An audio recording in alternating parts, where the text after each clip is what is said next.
Assalamualaikum warahmatullahi wabarakatuh. Kali ini kita ketemu lagi dengan fisika ya. Kita akan bahas uh, tentang kinematika ya. Jadi kalau sebelumnya kita sudah tuntaskan tentang bagaimana sih sebenarnya vektor-vektor itu bekerja pada sebuah bekerja pada sebuah titik tertentu sehingga menghasilkan resultan baru ya, menghasilkan vektor baru yang punya nilai yang merupakan dia adalah penjumlahan dari beberapa vektor yang ada. Nah, kali ini kita akan lanjut untuk pembahasan tentang kinematika. Nah, kita perlu tahu dulu apa sih sebenarnya kinematika gitu ya. Nah, kinematika itu adalah salah satu cabang ilmu fisika. Ya, jadi beberapa cabang ilmu fisika itu salah satunya adalah kinematika, di mana di kinematika itu yang dipelajari adalah gerak. Nah, tetapi untuk penyebab geraknya, jadi kenapa sih sebenarnya benda itu bergerak, kemudian siapa yang menyebabkan benda itu bergerak, nah dia tidak dibahas di sini. Nah, sehingga secara utuh bahwa kinematika itu merupakan cabang ilmu fisika yang membahas tentang gerak tanpa memperhitungkan gaya penyebabnya. Itu. Jadi gaya-gaya yang menyebabkan benda itu bergerak itu tidak dibahas di sini. Nah, sehingga nanti diharapkan di kinematika itu siswa dapat memahami secara mendalam ya, dari 2 poin ini saja, itu tentang gerak saja itu, tanpa ada gaya penyebabnya. Nah, sekilas saya punya ini ya, ilustrasi sederhana ini. Nah, ini adalah gambaran tentang bagaimana gerak planet mengelilingi matahari. Di antara salah satu planet yang ada di sini adalah bumi, seperti itu. Nah, kita tahu bahwa bumi itu selain berputar mengelilingi matahari yang kita namakan sebagai evolusi, maka dia atau bumi sendiri itu berputar pada porosnya yang kita sebut sebagai rotasi. Nah, pada saat kita posisi di bumi itu melihat matahari seolah-olah matahari yang bergerak. Nah, gitu ya, seolah-olah matahari yang bergerak. Akan seperti itu dalam realita yang kita lihat secara sekilas gitu. Tetapi sebenarnya yang bergerak itu adalah bumi yang kita tempati. Nah, pada saat seperti itulah kita namakan pembahasan di sini sebagai gerak itu sebagai sesuatu yang relatif. Nah, begitu. Dilihat dari sudut pandang mana. Nah, oleh karena itu sekilas ilustrasi seperti ini bisa kita jadikan, kita bawa pikiran kita bahwa dalam gerak itu ada yang kita sebut sebagai gerak relatif. Nah, seperti itu. Baik, sekedar ilustrasi seperti ini tadi sebagai pendahuluan. Mari kita lihat sekarang apa sih sebenarnya yang dibahas di kinematika. Itu yang paling dasar yang perlu dipahami adalah bagaimana pengertian kedudukan, bagaimana pengertian jarak dan perpindahan. Nah, tiga istilah ini sepertinya hampir mirip ya, hampir mirip antara tiga istilah ini. Oleh karena itu, yang pertama kita perlu coba jelaskan kedudukan dan perpindahan. Oke, saya punya apa? Saya punya garis bilangan ini ya, saya punya garis bilangan ini. Nah, saya menganggap bahwa yang pertama, anggapan saya bahwa titik O di sini yang berada di 0, di titik 0 itu sebagai titik acuan.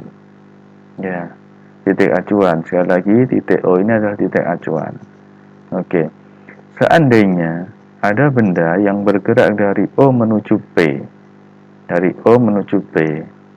Nah, kita mengatakan bahwa benda ini bergerak dari titik O menuju titik P. Gitu. Nah, secara otomatis dikatakan juga bahwa benda itu mengalami perubahan kedudukan. Nah, kita ke sini, masuk ke kedudukan ini ya, kedudukan. Saya ulang bahwa benda itu mengalami perubahan kedudukan dari titik O menuju titik P. Ya. Nah, dari mana kita mengatakan bahwa ini benda mengalami perubahan kedudukan? Yaitu dari titik acuan. Ini tadi, acuannya di mana? Di titik O. Nah, Acuannya jelas, oh acuannya adalah titik O, sehingga benda berpindah dari titik O itu dikatakan benda mengalami perubahan kedudukan. Nah, sehingga kalau misalkan saya bisa tuliskan di titik P, posisi titik P atau kedudukan titik P itu berada di plus 3, berada di plus 3 di sebelah atau 3 langkah di sebelah kanan titik acuan. Dan sebaliknya, kalau misalkan saya punya benda yang bergerak mulai dari O menuju titik R, nah O titik R, dari titik O menuju titik R, sekali lagi acuannya tetap berada di titik O, maka kita bisa tuliskan bahwa XR, ya kedudukan titik R ini berada di minus 4 dari titik acuan. Nah begitu, inilah yang kita namakan sebagai kedudukan. Nah, lebih lanjut, mari coba kita lihat gambaran sekilas ini ya. Jadi setelah kedudukan kita bahas yang namanya perpindahan. Lebih lanjut seperti ini. Kalau ini ada seorang anak namanya Amir, dia berada di posisi A, kemudian dia pindah ke titik B. Dia berlari ke titik B. Berarti si Amir ini mengalami perubahan posisi. Dikatakan dia berpindah. Kemana? Ke arah kanan. Nah ini sudah beda lagi. Kalau sekarang kita bahas sudah muncul ada arahnya. Nah sehingga kalau kita membahas yang namanya perpindahan, itu yang perlu diperhatikan bahwa perpindahan itu merupakan besaran vektor. Selain dia punya nilai, maka dia juga punya arah. Itu dikatakan sebagai perpindahan. Begitu juga yang ada di bawahnya ini Hasan. Hasan pindah ke arah kiri. Itu berarti dia berpindah ke arah kiri. Nah, sekilas seperti itu perbedaan antara kedudukan dan perpindahan. Sekilas. Nah, oke. Saya punya soal seperti ini ya. Punya soal ada dua benda. Dua benda ini kita namakan benda satu dan benda dua. Di mana benda satu itu bergerak ke kanan. Ya, dia awalnya di posisi A menuju ke posisi B.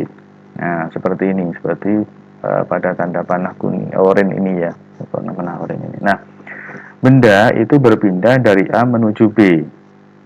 Ini adalah benda yang pertama. Nah, kita disuruh nyari berapakah jarak dan perpindahannya yang dialami oleh benda pertama. Itu. Nah, untuk benda pertama kita lihat. Nah, jarak, ya sekali lagi jarak dan perpindahan ini adalah sesuatu, ini adalah besaran fisik yang hampir sama, tetapi ini berbeda. Di mana bedanya? Kalau jarak itu merupakan besaran skalar. Artinya apa? Dia hanya punya nilai saja, tergantung pada nilai saja. Sehingga kalau jarak itu bisa dikatakan adalah panjang lintasan. Cukup seperti itu. Panjang lintasannya saja, yaitu panjang AB. Berapa? Dihitung 1, 2, 3, 4, 5. Berarti berapa? 5. 5 apa? 5 meter. Itu adalah jaraknya. Sedangkan yang dinamakan dengan perpindahan itu adalah karena dia masuk besaran vektor, berarti dia punya arah. Nah, di mana besarnya perpindahan itu tergantung dari posisi awal dan posisi akhir. Berarti kita kurangkan antara posisi akhir kurangi posisi awal, yaitu berapa? XB dikurangi XA, itu namanya perpindahan. XB-nya berapa? 6 dikurangi 1, berarti berapa? 5 meter. Hampir sama dengan atasnya, tetapi dia punya arah. Kemana? Ke kanan. Nah, itu berarti perpindahannya berapa? 5 meter. Kemana? Ke arah kanan. Nah, untuk benda 2. Benda 2 ini berpindah dari C menuju D. Dari C menuju D. Sama tadi, kalau kita lihat jarak berarti lihat aja lintasannya. 1, 2, 3, 4. Nah, untuk benda 2, berapa panjang lintasan CD? 4. 4 atau 4 meter gitu ya, 4 meter. Nah, sedangkan perpindahannya di mana dia berakhir, di mana dia berangkat. Kurangkan, perpindahannya berapa? XD yaitu min 6. Ya, XC berapa? Minus 2. Min dikurangi min 2. Yaitu berapa? Min 6 plus 2, yaitu berapa? Minus 4. Min 4 meter. Artinya bahwa perpindahannya ini adalah 4 meter ke arah kiri. Nah, ini yang menunjukkan vektornya. Itu ya. Ya, ada arahnya begitu. Nah, cukup jelaskan sekarang bedanya antara jarak dan perpindahan. Oke. Kita akan lanjutkan untuk tutorial berikutnya, nanti kelanjutan bagaimana tentang perpindahan dan jarak dan perpindahan secara mendalam di tutorial berikutnya, di contoh-contoh soal nanti. Oke, tetap semangat belajar, jangan lupa untuk like, komen, dan subscribe-nya. Assalamualaikum warahmatullahi wabarakatuh.